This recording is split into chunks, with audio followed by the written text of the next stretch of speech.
Good afternoon, everyone. It's June 28th, and it's Omega Monday here on laughingplace.com. I'm the co-founder here, Rebecca Mosley, and with me is our editorial director for Star Wars content, Mike Celestino. Hey, Mike.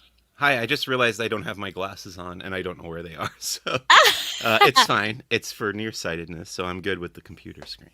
Oh, well, very good. So we'll just keep going right through things today. Did you have a nice weekend? Mine was busy. I'm not sure why, but it was. Yeah, we went to a friend's birthday party on Saturday and had a lot of fun there. Went in a swimming pool. Oh, Have you nice. heard of those? Yeah, yeah. We actually went to a model railroad Oh, nice. nearby. There's a group here that they have a really large facility, and so there's model railroad, and they open it up every so many like a Saturday in the afternoon for everybody else to come and look. Otherwise, it's just the guys with their model trains having fun in this Nice. place. So yeah, but we are here to talk about all things Star Wars, and we will begin with a recap of this week's Bad Batch. I think this episode was called Bounty Lost. Bounty Lost, and it is mostly a fight between Cad Bane and Fennec Shand. I felt that was the bulk of the Yes, episode.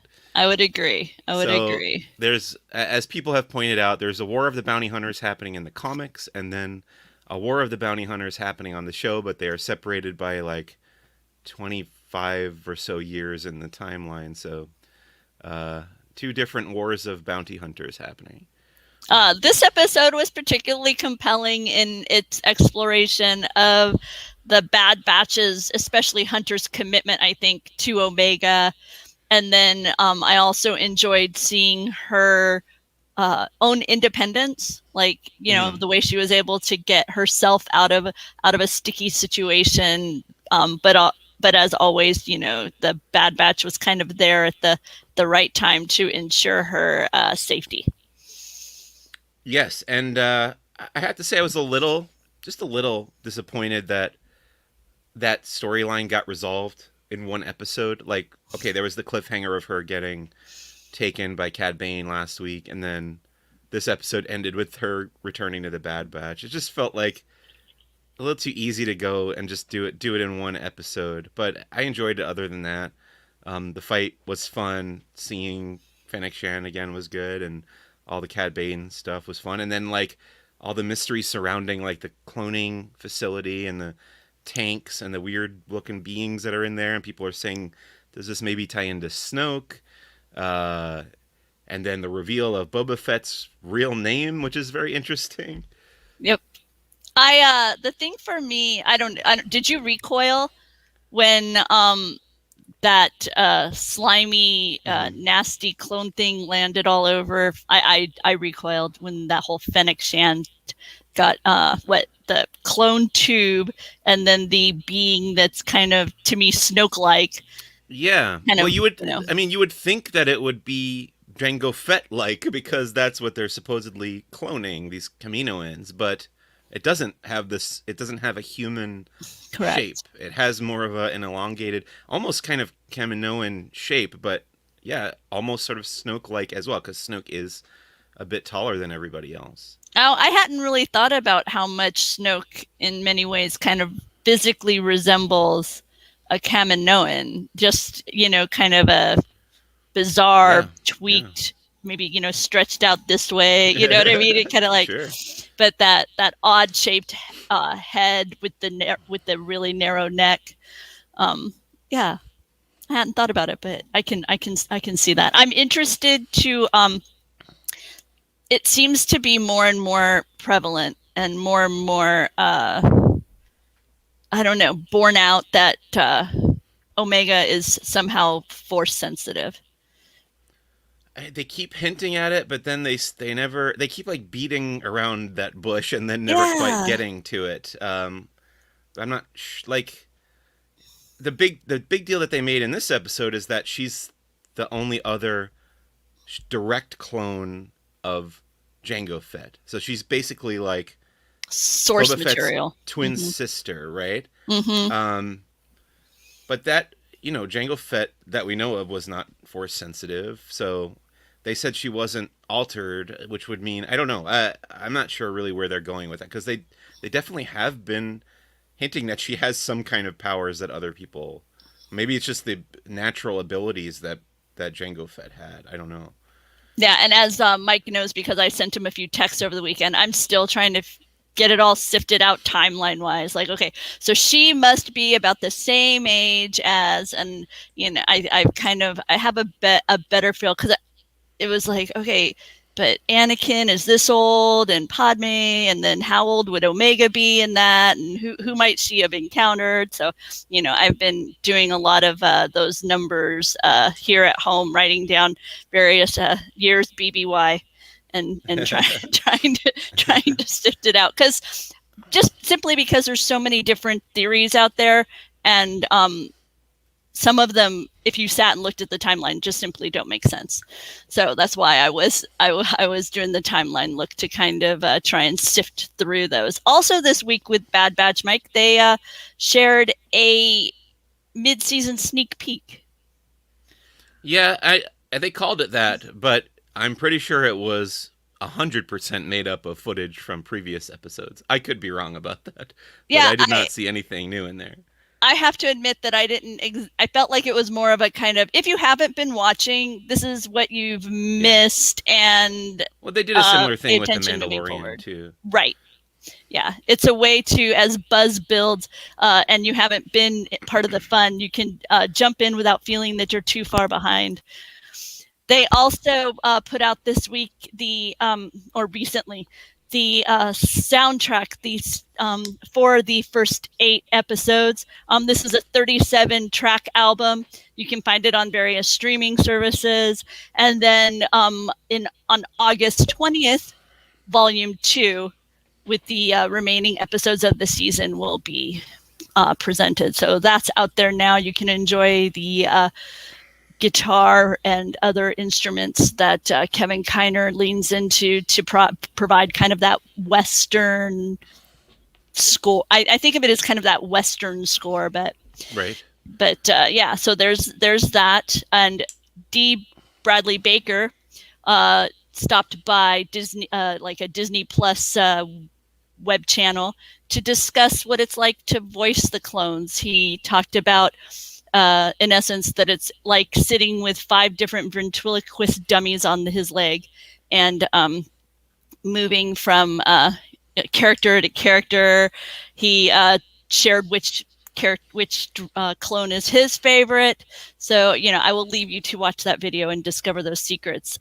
Tinkerbell is talking about genetics, and she's saying that, yeah, this cloning is not working in the realm of science. So I haven't studied genetics, so I'll just have to lean in on what Tinkerbell's saying here. And Juby is asking the important question, Mike Celestino, can you hug a soundtrack? No, but I always think it's funny when real world scientists watch Star Wars and they're like, this doesn't make any sense. Like, remember when Neil deGrasse Tyson got all upset that BB-8 could roll on the sand? I was like, yeah, none of this has made any sense since the beginning. It's not supposed to obey the actual laws of real world science. There's explosions in space, and yeah, no, I don't mean to be picking on you, Tinker 11, but yeah, it doesn't. Star Wars has never and will never adhere to actual science. It has its own rules. But it does make me wonder what we're to take from the fact that while she is being referred to, in a way like similarly to Boba Fett,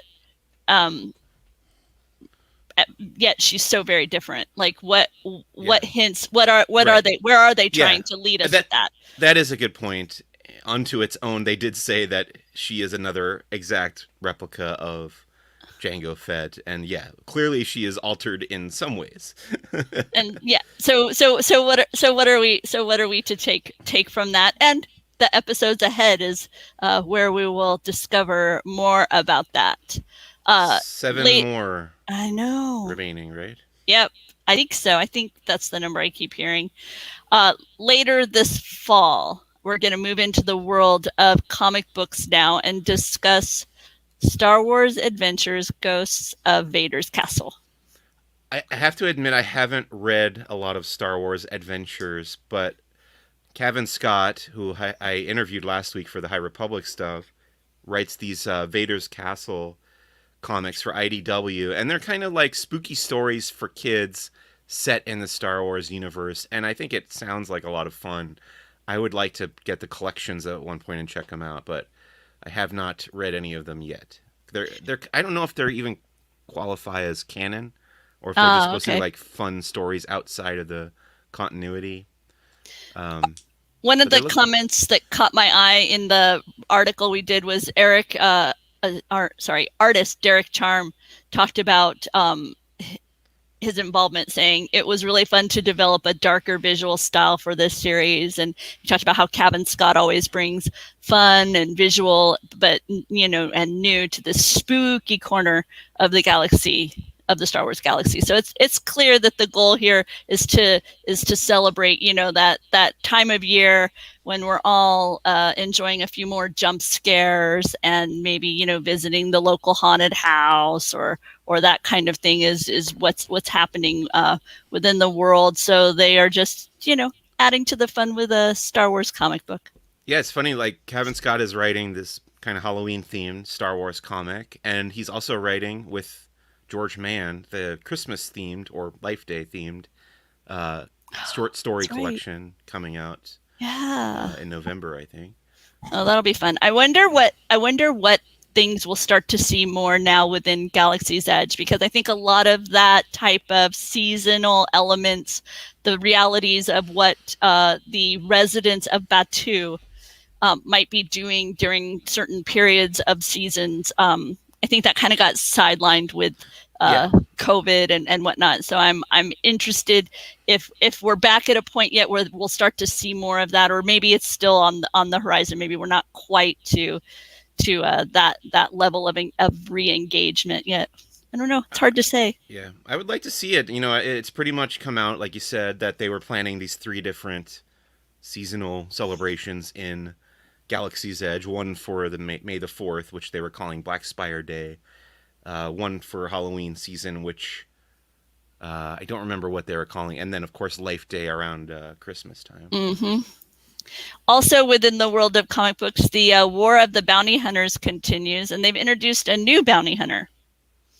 Yeah, what's her name? I've already forgotten it. She hasn't appeared in a story yet. So, is it?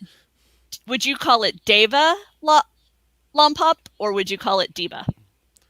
It's going to be one of those things that I always say wrong no matter what. So yeah, but which one would you? But you're the Star Wars guy. Would you go with Diva? I think I'm going to take a third option and say Deva. Deva. Oh, okay. There you go, Deva. I like this punk, right? I mean, is that how you would describe it? Would you describe this as punk? Yeah, that's a rainbow hairstyle that we haven't seen a lot of in Star Wars. Feathered mohawk. Yeah. And the detail on this jaw, where it's got this kind of extendable feature to it, her jaw, that's kind of gnarly.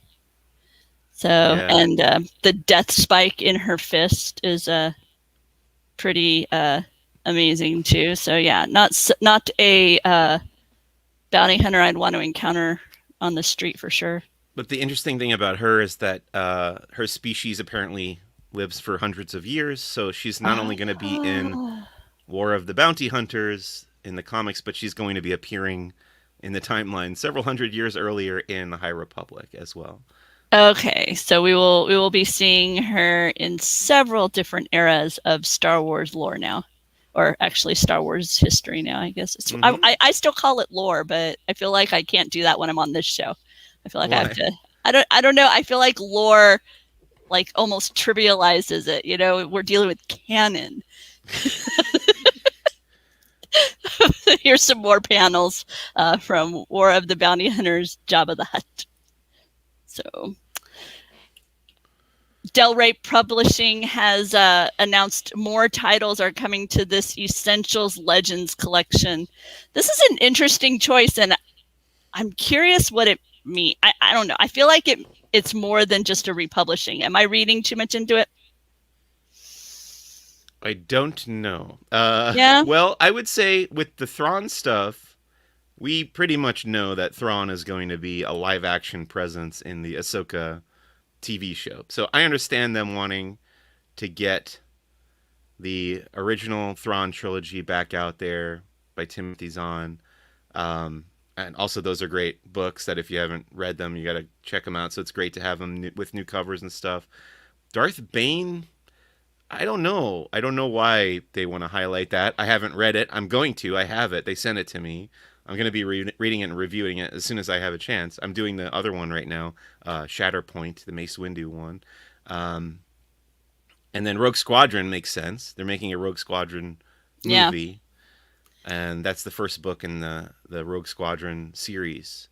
See, so that's kind of where my mind went. My mind went with seeing the Rogue Squadron title and seeing the Thrawn trilogy be part of this label with the nice gold banner that says, Essential Legends Collection. It felt like these may not be canon, but you may want to give them attention because elements of them won't be making their way back into the canon. Is how I'm viewing it. It's entirely possible. We haven't seen a Sith in the High Republic, and I don't think that we actually can. At least, like, it can't be generally like well known that there are Sith in the galaxy because it's really important in the prequels that there haven't been Sith in like thousands of years, I think. So okay, they have to kind of steer clear of that. But I feel like you could get around to it in a way if there's like a very small sect on the outer rim. Yeah, you know what I mean? It could be. So it could be just an unknown, or perhaps a change of name, or a some sort of weird precursor type scenario. I don't know. It'll be interesting. So, those are coming in the fall then? The second wave? Yes, the second wave is coming. I thought it was interesting that they're doing 4. So they did 3 in the first wave, and now it's 4 books. And this expansion, it comes September 7th, and it will be book 2 of the Thrawn trilogy, Dark Force Rising. It will be... and book 3. Oh, okay. And book 3. As well as Rule of 2, which is book 2 in the Darth Bane series, book 1 of Rogue Squadron. We've previously discussed the Shatterpoint. Is that one out right now, Mike, or is that one coming soon? Do you remember? The first wave came out in mid-June, I want to say. Okay. They sent it to me. I know they said it to Benji. Benji gave you yes, Heir to the Empire. I am. That is on my shelf to start today.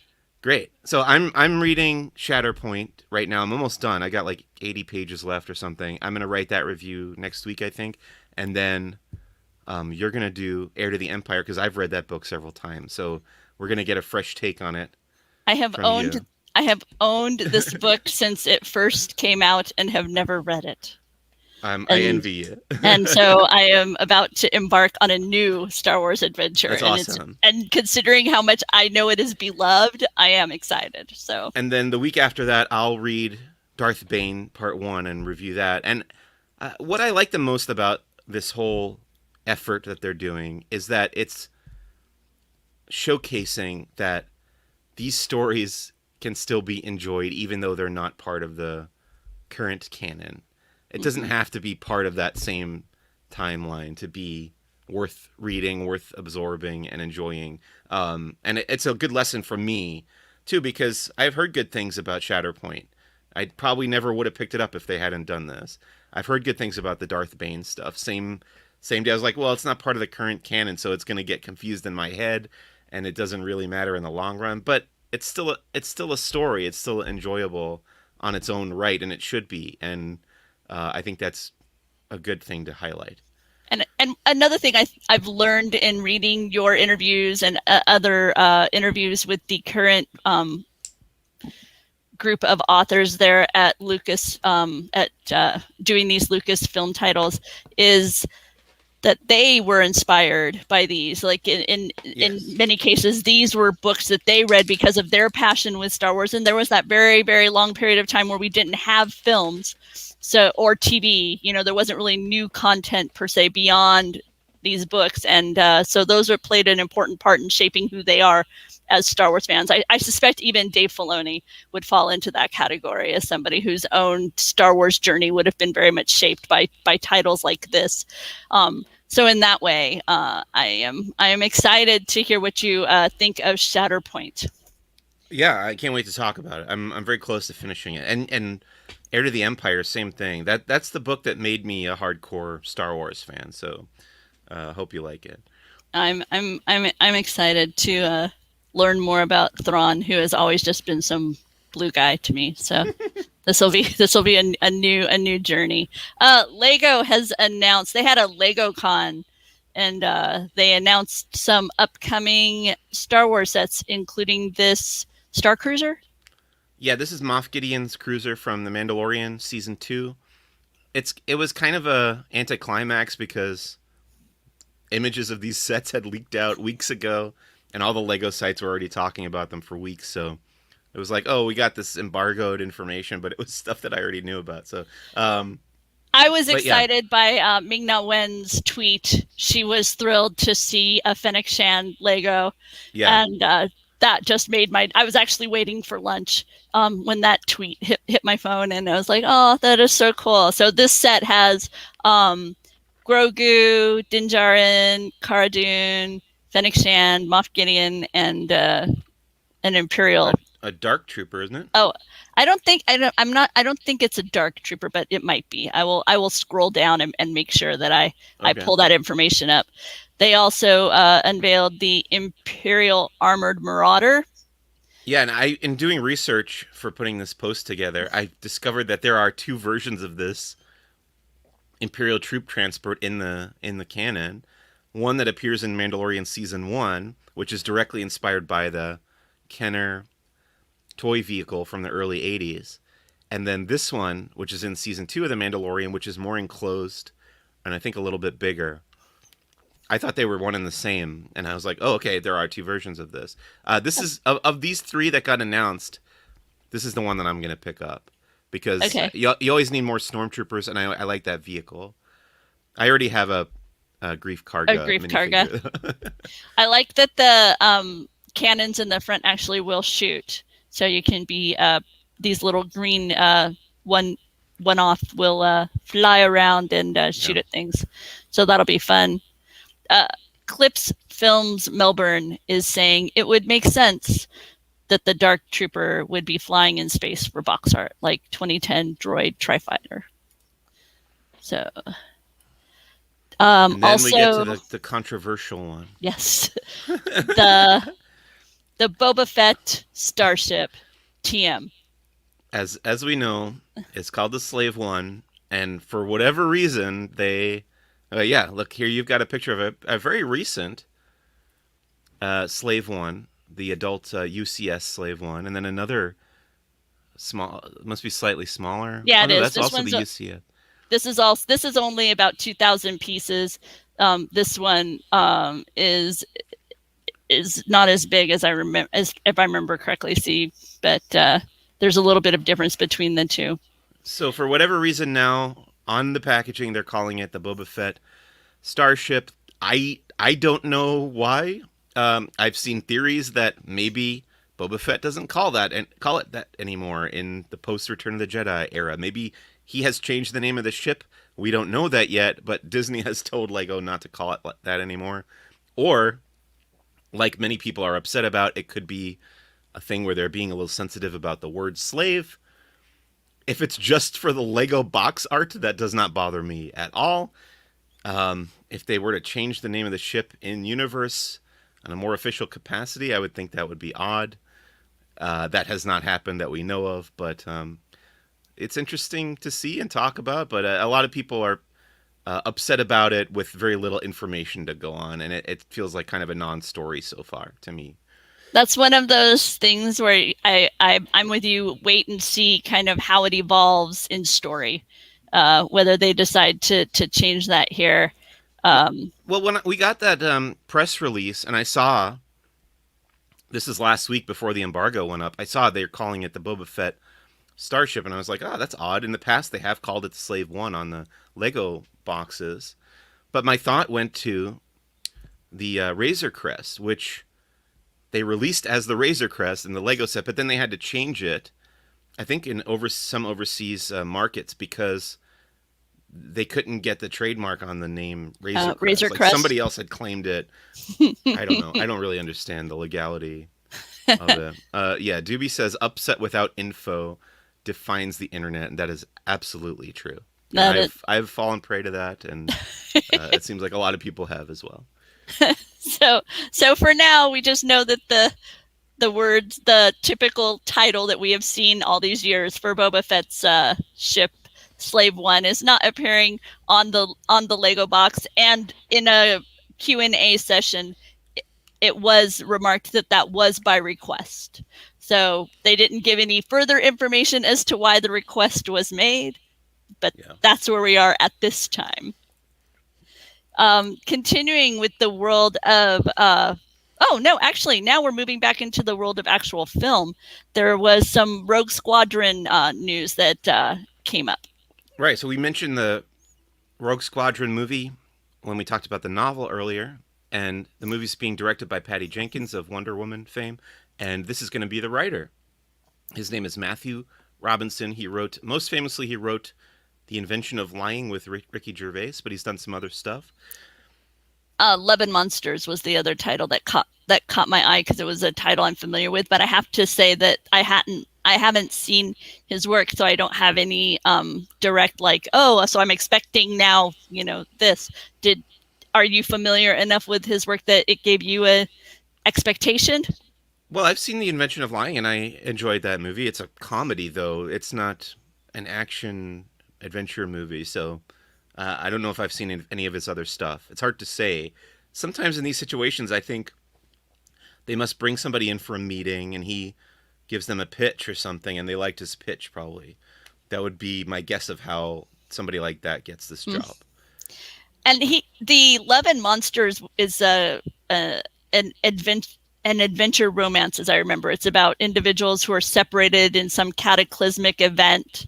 That they're in love with each other, but they're separated by some cataclysmic event, and then one must traverse this horror that has driven mankind underground, and they must traverse it in order to reunite. Is my memory of that storyline. Okay, so, I'm not familiar with that.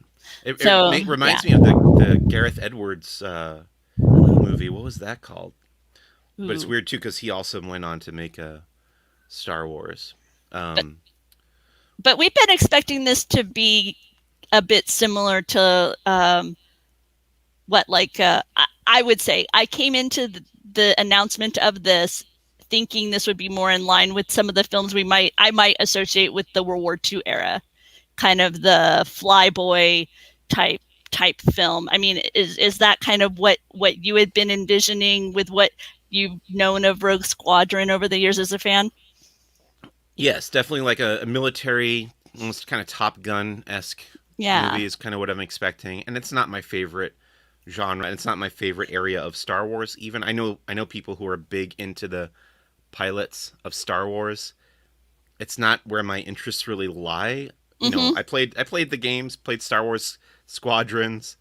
And there are people who are playing that game every day. I played through the single player once, and I kind of left it after that. But yeah, I mean, I'm definitely going to watch it. I can't say I won't watch it, but it's not where I would want them to explore. But I also want them to explore all the corners of the Star Wars galaxy, and this is one of them. So, and you never know what character will be introduced, even if the main story itself doesn't necessarily grab you. Sometimes they'll have some off character that just really reaches out and grabs you, and then you end up with more and more things on your shelves, various figures and pins and shirts and all of that. This film is planned to go into pre-production in this fall, shoot in 2022, and then hit theaters December of 2023. So that's where we are with Rogue Squadron. Mike had a chance to interview Star Wars author Daniel Jose Older this week, and you got to talk to him about a wide variety of things, Mike. Yeah, well, what a nice guy. Such a nice gentleman, and took about a half an hour. I think it was like 25-minute interview. And yeah, I went through his whole Star Wars career, which has been it's just a few years now. He started in 2017 with the From a Certain Point of View anthology book, and then he did Last Shot, which was a Han and Lando novel, and now he's doing the High Republic comics and books. And I asked him about all that, and we touched on some stuff that was specific to his writing that I kind of had on my mind to ask him if I I ever got to was talk to him. Yeah, I was really glad that you were able to ask him, because I know that's something that you and I have talked about. And what Mike actually did bring up was, and I'll let you share how you posed it, but you brought up his style in using kind of a bit more modern slang or terminology within his texts. Yeah, I remember reading Last Shot, and I was like, that's like, I remember specifically he used the phrase clapped back, which I've seen people use that on Twitter and stuff, but to me that was like Twitter slang. It's like contemporary slang, and it didn't feel very Star Wars in that moment to me. So I wanted to ask him about it, but I thought he gave a really fantastic, well thought out answer, and kudos to him, because I felt like I almost felt a little guilty in kind of calling him out on that. But I kind of couched it in the idea that he has said on Twitter that he is sometimes surprised with what Lucasfilm lets him get away with, and I kind of put it in that, like, did you get any feedback on that, or Yeah. and then he talked about some other stuff that he had done in Laugh Shot, and yeah, just a great guy, great interview. His writing has really grown on me over the last few years, and I think he's a very fun author. He falls on the more fun side. There's serious Star Wars, like Alphabet Squadron and the Timothy Zahn stuff recently. Daniel Jose Older is like on the fun side of Star Wars, and I have no problem with that. And you also were able to talk with him about the upcoming noir title. Yeah, they actually told me, because that was on my list. I had to submit my list to Lucasfilm, which Yeah. I do now for every interview. Um, and the one note they gave me was that he wasn't going to be able to talk about that very much, the Trail of Shadows, but I could ask and just see what he had to say. So I was like, I know you can't say much, but what can you say? And he gave me just like a quick paragraph, but And it he sounds like seems, he's very passionately excited about it. I mean, yeah, especially yeah, he just really spoke glowingly of the art, and just how yeah, different it is to see such a familiar like tale and the story being shared in this very different genre. And it got me a little bit more excited for the notion of Trail of Shadows. yeah. I mean, it feels crazy that High Republic is only halfway through its first year of 3 years, so that's going to be a big part of the second half coming up. One of the elements of doing what we do here at Laughing Place that I've really enjoyed is being able to speak with the creators, because sometimes I've learned more about them, and it's helped me, like you're talking about it, you more deeply embrace his writing. Yeah, Sometimes I find that as I get to know the author, it helps me see why maybe they write in the way that they do, and their own story, who they are, comes out to it more because now I know them. And so it's just one of those things where when you were saying that, I'm like, yeah, I can think of a few projects in my time that where it's like I enjoyed it, but then once I've got to had the chance to talk with the creative yeah, team and you see it again, now you see it through the eyes of that person that you've met. You kind of it gives yeah. you a different facet, and so you have a deeper embrace of it. So And now I'm you know why they give journalists right. access to the creators, because then they're like going to write their review, and they're like, well, I did get to meet this person, and they seem Yep. so nice, and I understand where they're coming from now, Yep. so I'll be a little Exactly. kinder. Exactly. It works. It works. It works well. But for me, as a fan, I love it because it just helps me to enjoy what I already enjoyed more. Because I'm coming into it as a fan, and I know I'm expecting to like it. So therefore, I've not ever really truly thought of myself as a journalist in the truest sense of the word, because I started a fan site. That's what I do. That's what I am. I'm a fan. Hey, I like blog is stuff. just another word for journal, and that you just draw the line right from there. So I think you're good. There okay, there you go. Well, we're wrapping up here at Star Wars headlines. This week on Who's the Bossk? Mike, what you got going on over there? Yeah, diving into the Lucas Arts computer games. So getting real dorky over there on Oh Who's the wow. Boss. Um, Started as Lucasfilm Games. Now they're going back to being called Lucasfilm Games. But this is called Maniac Mansion. One of my favorite computer games growing up. Had a nice long conversation about it with a computer game designer who really knew his stuff, and I was really glad to have him as my guest because he's designing his own adventure game and he knew about all the tech and everything, which I did not. So I highly recommend listening to this. We're also, I don't know if I talked about this last time, but I'm doing interviews with every contestant getting eliminated from Lego Masters, which is only like tangentially Star Wars related, but that would have been the third team that got eliminated, showed up in that episode. Oh, okay. Wow, that's cool. I'm behind on my Lego Masters watching this season. What kind of things have they been creating so far, Mike? Let's see. They did the first one was called the Lego Day Parade, and that was a non elimination challenge. It was just kind of like to get the lay of the land, I Get to think. know Yeah. the people. Yeah. But they Okay. did give away this thing called the Golden Brick. So the winner of that challenge got the Golden Brick, which you can trade in for like immunity later on. Gotcha. The second week was I'm looking to. I'm blanking. You don't have to put it in order for me. Just Well, okay. give me a The third sample. one was the earthquake. Okay, you had to build like at least a 4 foot tall tower that could withstand. Like they put it on this platform and they had the machine like shake it a Oh, bunch and those they. are fun. We play with those Yeah. at the local Legoland Discovery Oh. Center that just opened. Okay. What'd you say? Explosions. Oh yeah, yeah. It was called the Hero Shot, and so the idea was like your Lego minifigures like walking away in slow motion while a big explosion happens behind them. Um, Oh, that's that was fun. a fun one. And then this most recent episode was the hat. Oh, you had to build a wearable Lego hat that looked like it belonged on like a fashion runway. And I actually was not looking forward to that episode, but ended up thinking it was a really good one. And the people that won definitely deserved it. And as much as I thought they were very nice to me and I would like to hang out with them, I thought the people who got eliminated also deserved it. But they were very kind in my interview, and I wish them Oh, well. oh, very, very.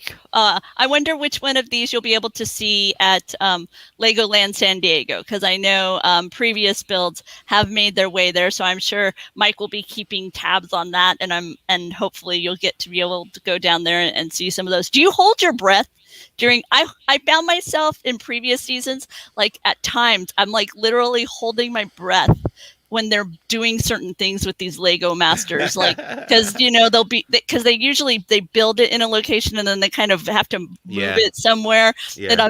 I'm just it's so nerve wracking.